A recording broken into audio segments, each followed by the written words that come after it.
February 21st, 2009. I'm here now on a little jaunt out of the Canadian winter in Cuba, in Santiago de Cuba, the second largest city in Cuba.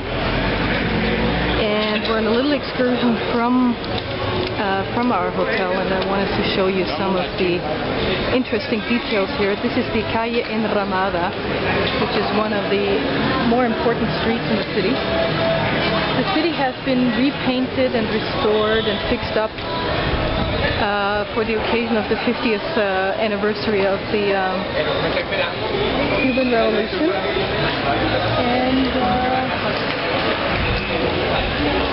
a lot of the buildings are actually painted here and restored, and I'm very surprised because I went to Havana 4 years ago, and Havana is a beautiful city also, but many of the buildings were sort of falling down and were not being restored, whereas a lot of the architecture here seems to be in fairly good condition. The streets are full of people. We've had a look at some of the stores around here. Very interesting concept, state-owned, government-owned stores, because obviously Cuba is essentially a directed economy. Very, very different, and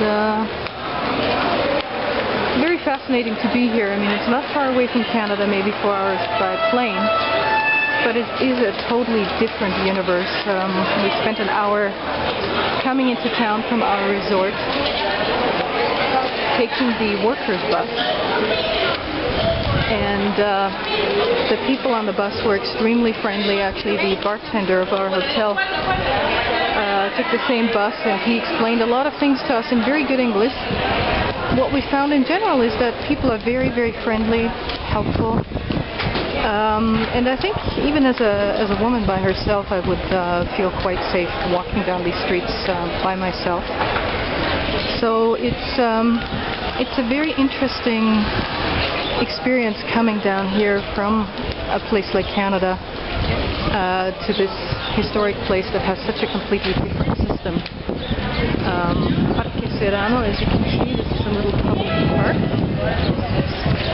Sorts of bongos and percussion instruments right here in the corner. The houses are in astoundingly good condition here. It's quite impressive, actually. Palacio de la Computación. This is the Palace of Computation, interestingly enough. La Computadora de la Familia Cubana, the computer of the Cuban family. So it's a very fascinating place, and one thing I noticed is that Cuba is obviously a place with many different shortages, and people you talk to tell you generally quite openly that life is difficult. They have to work hard. Most people here work 6 days a week. One of the people in the resort that we talked to said he is an instructor at the university, and he also plays in the band. So it's an interesting life, but people seem to have maintained a certain joy of life.